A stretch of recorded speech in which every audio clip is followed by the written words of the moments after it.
What's going on, Facebook? It's Wednesday. I got something for you today. Come on in here. Facebook, go find my people. Bring them on in here. And boom. What's up, David Johnson? Oscar, nice to see you. Andrew Harrison, nice to see you, sir. Garrett Pollard, I love the fist pump. Rusty Holden, thanks for coming all the way from where you are, buddy. I hope everybody's going to have a good day today. Everybody. Billy Hill, nice to see you. I'll never forget you for giving me that car, buddy. LRM, nice to see you. Mark Easter, Gary Tripp, Don Brown, Clayton Blevins. I can't go through them all, man. There's too many of y'all. Thank you for showing up today. I got some interesting, cool stuff for you today. Kind of a different conversation, one we haven't had before. But before I get into everything, and while everybody comes in here, I want to do a little housekeeping first. First thing, I want to thank Mabel Peralta for last night's amazing Sales Hustler Spotlight. Had a great time sitting down with her, the first lady of Sales Hustler Spotlight. We had a great time. We talked about life in the car business as a lady. She dropped some knowledge, man. This is a very, very well-informed woman. She's very good at what she does. Her brand is very unique. She sells a lot of cars for Volvo. She's #1 Volvo girl. You got to go check out that video. It was very good. And if you're a lady in the car business, definitely watch that. She dropped knowledge whether you're a lady or not. She's very good. I didn't know that much about her. I was intrigued, but I learned a lot last night. So go check it out. Secondly, I want to wish my son a happy 21st birthday today. I want everybody that follows me, go ahead and give him a shout out. His name is Dalton, okay? Dalton Hayes, and he turns 21 today. He's a sophomore at college, and man, it feels like he was 8 years old last week, man. But pretty amazing being a father, raising a kid, trying to make a man out of somebody. It's an amazing and fun job. It really, really is. He's a good kid, so I got real lucky with that one. But what am I going to talk about today? Well, man, I got a very interesting subject, and I don't know if you read what this thing's about, but we got a lot of bitchers and complainers in this industry, in any industry, to be honest with you. I get texts, I get emails, I get instant messengers, I get Facebook posts all the time from random people across the country needing assistance, needing help. They're not respected at their job. How do I do this? What should I do in this situation? My manager treated me this way. All right, guys, I hate working for bad management as well, okay? And not every manager is a leader, and not every manager is a grower of you. Do you understand? They're not going to make you better. But sometimes, I have to have the true conversation with you. Okay, because I don't want nothing from you and you don't want nothing from me, so I can be honest with you. Okay, that's the cool thing about this relationship. I don't need anything from you, so I can be as honest as I can. You can't even be mad at me and shut me off with money because you ain't giving me nothing anyways. So the cool thing about this is I can be honest with you and tell you sometimes it is the management, but sometimes it's us. Okay, and sometimes we have to have that look in the mirror moment and change what we're doing. Maybe we need to take a step back away from it and look and see how much we're giving instead of always expecting to get. Sometimes you got to give to get, and sometimes we as employees, we don't give to our employers. We don't give to our fellow employees, all right? Now, sometimes you just have bad managers, and I'm sorry for you if you fall into that, and sometimes I agree with you that some managers are not leaders and they shouldn't be in their positions, but we can't do anything about that. And if you're going to work for the company in that organization, I've got ways that maybe you can try these things to change the way you're perceiving your career. All right? I need you to understand that I support you, but sometimes we have to look in the mirror and blame it on ourselves instead of everybody else. Okay? Unfortunately, a lot of times we don't want to take ownership of what we do and our faults, okay? And I'm going to have that moment with you right now. So you want to improve your life at your company? You want to grow and you want to move up the ladder? I'm going to give you 7 ways to improve your life, to improve your work experience. Stop bitching and complaining so much. Try these. And if these don't work, guys, if these don't work, then maybe you're working for the wrong company, and go find a company that values you, that likes you, respects you. But before you do that, and before you make that decision, you need to have that look in the mirror and make sure that you're giving everything that you need to give for them to give back. Number one, I want you to show up early. Yeah. Okay, before I am the Shawn that you knew, there was a former Shawn, and that former Shawn showed up on time or late every day to work. Every day. I come rolling in if we were supposed to be here at 9, I was either at 9 or 9:15. Okay? I did it forever. I never respected them and their time that they asked me to come in. What, am I more important? I don't know why that is, but I'm going to tell you what, if you show up early, you show a different personality. Your managers catch on, the owner catches on, your other employees catch on. Heck, your customers see a different side of you. When you come in ready to work, okay, think about this. I get here at 7:50 every day. We don't open our doors till 9. Okay, but if I came in at 9 and did a video and then did all my social media that I have to do, I wouldn't actually hit the floor till 10:30. Okay, what I'm saying is, show up early. It shows a different side of you. It shows a different interest in your career. Okay, you also have that time to knock out all the nonsense stuff that you don't like to do, and you get tied down with other employees, managers, customers. That power hour, I call it. That power hour, you can get so much done. Not only can you be productive, but you look like you care. You want to move up the corporate ladder, but you show up 20 minutes late for work every day. What does that show to your employer? Okay? Why, if you were the manager, would you move you up? What, because you're talented? Great, you're talented, but you're not dependable. Okay? And the other people that see you every day, you show up late, you're setting a bad example. So that's number one. Show up early. You'd be surprised, man. You'd be surprised how many deals I get on Sunday or in the morning when I show up early. People walking around out here, man. Show up early. It shows a different presentation to your management. Number two, give more than you get paid to do. I know you get paid an hourly rate, a salary or commission, and I know your job is a certain job. And I know you don't want to do any more than what you are paid to do. But I'm telling you, that's a wrong way to think. I'm telling you, do more than what they pay you to do. When something comes across your desk, don't say, oh, that's not my job. Okay? I hate that. We got a couple guys in here like that. They won't pick up the phone, do one extra morsel of work. If it didn't even, heck, they don't even want to do the work that they actually are responsible for. But anything above that, they're not going to help. They're not going to do. In fact, you don't even go to them because you get so frustrated because they're just going to say, well, that's not my job. Okay? I don't care if it's your job. We're a part of a team. Okay? If some crumbs across your desk that you can help and you can contribute and you can help the growth of the organization, help your fellow man, help your customer, help your manager, just do it. What's it take? A couple extra minutes? Big deal. I'm telling you what, you will be looked upon, okay, as somebody of stature in your organization. Now, see, here's the problem. You want everything. You want to move up the corporate ladder, you want a pay raise, you want all this stuff, you want these accolades, but yet when it comes down to it, you don't want to do anything. You don't want to do anything more than what you're responsible for, okay? So guys, do more than what you're paid to do. Number three, help other people in the office. This is a big one. This is a big one for me because I'm a teacher, okay? I know I'm not. I'm a salesman, but I am. I'm a teacher at heart, okay? I like to help people, okay? And I see so many people that don't. You know what? They don't want to help the green pea out. They don't want to help somebody. I'll help everybody. I don't care. If you want to learn and you come to me, I'm going to give you my time and give you everything I got. And that's the way we all need to be. You got to help other people in the office. If somebody comes up to you and asks you for your help, that means they respect you enough to ask you. Okay? Do you not respect yourself enough to help that person?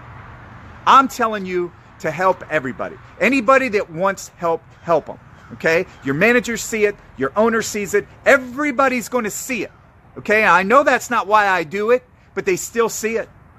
Okay? Do you think I'm going to have more respect in the office knowing I'm the guy that shows up early, I do more than what I'm paid to do, and I'll help somebody if they need help. We got to think about this stuff, guys. Quit being so selfish and so greedy and lost in your own little world that you won't help your fellow man. Number 4, acknowledge other people's accomplishments. This is a big one. Okay, we have a unit here. This is a team. Would you agree? I know you're in sales, but you have other people in your organization. You have service, you have service writers, you got detail departments, you have the counting upstairs, okay? Why does all the different departments have to dislike each other? Well, they don't. The problem is the different departments don't like each other because the different departments don't talk to each other. Okay? They don't acknowledge other people's success. They don't say thank you. They don't say I appreciate you. Okay? Go back and buy him pizza. Okay? What's that cost you? 25, 30 bucks? It goes so far. Okay? If somebody does something for you that's above and beyond, give them a 20. Okay? These little gestures. If you don't have any money to buy anything, I'm fine with that. Then say thank you. Say thank you, I appreciate you. I'm telling you, every single department we have here, I go back and touch. I say hello to. I say thank you. I call them by name, okay? I appreciate you. And that goes so far, guys. Acknowledge the other people. This thing cannot run. Don't be stuffy. What? You're a freaking salesman. So what? Your nose is in the air? Are you better than them? You better not think you are, okay? Because that is why an organization breaks down. That's why it can't be a success. People like Glenn Lundy, okay? They run an organization that's selling 1,000 cars a month. Do you think every part of that organization is a team? It's a team, I guarantee you. I don't know him personally, but I guarantee you, you can't get to that. You can't go from 300 cars to 1,000 cars without every part of that organization working together, okay? You have to acknowledge everybody else's job in the organization and say thank you. Just my 2 cents, guys. All right, number 5. Ooh, I love this one. This is going to be fun, y'all. It's going to be fun. Stop bitching and complaining. Yes. Oh, it irritates me. Okay, having a little bitch session outside for 2 minutes is no big deal. I'm talking about the consistent bitchers and complainers. Man, they bitch in the morning when they wake up. The sky's blue. They bitch about that. It's raining. They bitch about that. One customer, they hate that guy. They hate the accounting department. They hate the service department. They hate their managers. Every little thing. They want to bitch and moan and complain. Here's the thing, guys. Here's something I've learned. Here's a little trick for you over the years. If you bitch and moan about every single thing, they never take you seriously. Yes. Yes, let me say that again. If you're the one that always complains, they stop taking you seriously. I only bring it to my management. I only bring it to my owner. I only bring it to somebody when it's very, very important to me. So it holds weight. It carries weight. If I only bring it to you when it's really important, then I'm not coming to you bitching and moaning all the time. Okay? You respect it. You respect what I have to say, and you'll be more apt to listen to me and maybe make a decision my way. You understand? But the people that always complain, and they always have a problem, and they're always going to their manager, management's shut down. I'd shut down. Man, if all I hear is you yap about everybody else, I'm going to tell you go sit down. Heck, I might try to fire you. But I'm not a manager, okay? So my point is, guys, complain about the things that are important. Stop complaining about every little thing in the organization. You're not going to change it, all right? So be able to deal with it, move on, and when it's important to you, take it to somebody that can actually do something about it, because it will hold weight, because you're not the person always complaining. All right, I hope that was great advice to you. All right, number 6, earn people's respect, okay? The first thing I tell anybody that's thinking about that they hate their managers, I say, can you get the managers on your side? I ask you that. Can you get the managers to be your friend? Because they're complaining about this salesman or that salesman. He gets a gift deal. He shows up late, but he gets cheese handed out to him. And I'm like, look, you're hating on that guy, and I understand that because you show up early and he shows up late and he gets a free deal. But can you be that manager's friend? Why aren't you? Here's the thing. I don't try to befriend everybody, but what I do try to do is earn your respect. I show up early. I'm out here working, okay, making videos. I try to prospect on social media. I sell more cars than everybody, okay? These things are ways to earn your respect. I don't bitch. I don't complain. I only bring it to my management when it's important. I help my fellow man. I train for free. Okay? Look, they have people follow me every time. Okay? I never charge. I go in on somebody's deal and close their deal for them. I don't take half. Never. I never take half. You know why? Because they needed it. They're brokering me and they just needed some extra support. All right? Here's the thing. Earn people's respect. Okay? You will improve your status in your organization. You will improve your status with your managers, your fellow salesmen, all the people in your organization, and your customers. Look, you guys want to move up the ladder, but you want to give this much. I understand it because I used to do it. That's how I'm telling you. That's the cool thing about this relationship me and you have. Okay? I'm a salesman just like you, so I know it because I used to do it. You know how you change it? You know how you change the leverage in your organization? Some of y'all don't have the proper leverage with your managers. And the reason is they don't respect you. Okay? And once you earn the respect, then you'll have weight. Help your fellow man. Okay? Help them close a deal. Train them when needed. If they ask you something, give it. Don't complain all the time. Show up early. Give more than what you get paid to do. These things are important, guys.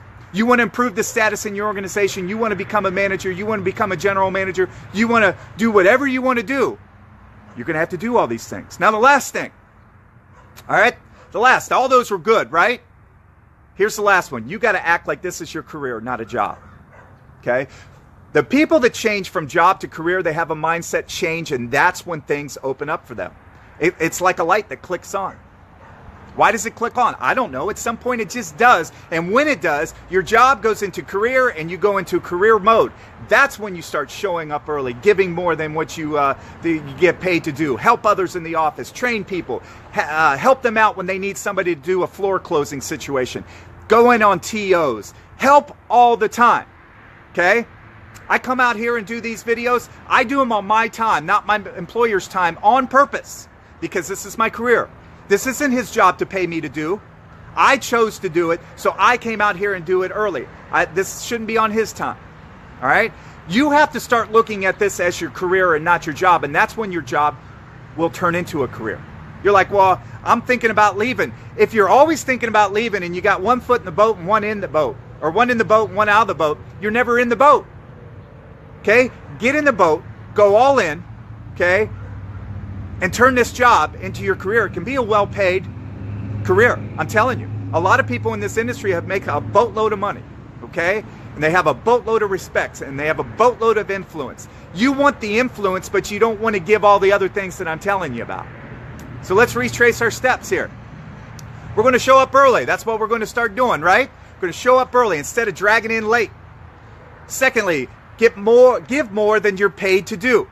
Okay, I want everybody today or over the future to give more. Now, the problem is some of y'all do it for a week and a half and expect everybody to say, okay, I'm fixed now. See, that's the problem. Okay, nobody's going to notice until you continue to do it for a while. All right, just because you start coming in on time and you start helping others for 3-4 days, your management's not just going to promote you all of a sudden. Do you understand that, right? Oh, Shawn, we've noticed a difference in you. Here you go. Here's your manager job. No, you have to do it consistently. You have to show them that you have continued growth. That's when people notice. That's when change starts to happen. It doesn't happen overnight, guys. All right? Help other people in the office. Give your hand. Give your assistance. Give your knowledge. Give your time. There's other people that need what you got. Give it to them. Okay? Don't hold it in. Don't be selfish like that. Number 4, acknowledge the other people in your office. It's very, very important that this wheel cannot turn without all the lug nuts being in place, correct? Or the wheel comes off. So go back to all your different people. Buy them a pizza. Say thank you. Slide them a little bit of money if they do something extraordinary for you. Okay? Say thank you. Acknowledge them. All right? Number 5, my most fun one is stop bitching and complaining. Only make your stand when it's important to you. Stop being the guy that fought all the battles. Here's something for you. Back in the day when I worked at Red Hoagland Hyundai in Winter Haven, Florida, it was when I first got in the business. I had a lot of respect at the dealership. I had a lot of respect from the other salesmen. The problem was none of these salesmen had any traction with the management, so I always fought their battles. The problem with that is you look like the bitcher, moaner, complainer. I wasn't really bitching and moaning about myself. I was helping the other salesmen because they didn't have any respect from the management. So I went and fought their battles, and unfortunately, it put myself in a weaker position. Because I looked weak because I was always bitching and moaning, okay? I stopped that. I sat them all down. You know, my manager had a talk with me and said, Shawn, you're fighting all their battles, okay? It's helping them, but it's hurting you. And he was right. And I'll always remember that. That was my manager, Glenn, and he told me that. And I'll never forget that. And I went to all the salesmen and told them, I can't fight your battles anymore. You have too many battles. I can't be the one that fights your battles all the time. And I'm telling you to stop fighting so many battles. Only fight them when they're important. Because half the time you can't change it anyways. But when it's really important and you go to somebody, they won't expect that from you because you don't do it all the time. All right? Number 6, we got to earn people's respect. How do you do that? You sell a boatload of cars. That's A. B, you do all the other things I told you about, okay? And you stop causing problems. That's how you earn people's respect. Number 7, act like a career and not a job. Guys, I've told you a million times, this has to be your career or it's a job. And if it's a job, it's temporary. You're not going to care. You're not going to make the money you want to make. You're going to bitch and moan and complain about everybody else making money, and business is slow, prospects are slow, you can't get any ups. That's because you're not looking at this as your career. Change your mindset. I hope these all helped you guys. This was a little different than normal meeting. I normally have some motivation or have some strategy. I just wanted to cover a couple different topics this week, and I hope it helped. Shawn Hayes here, your car guy, Hyundai of St. Augustine. I make car buying easy.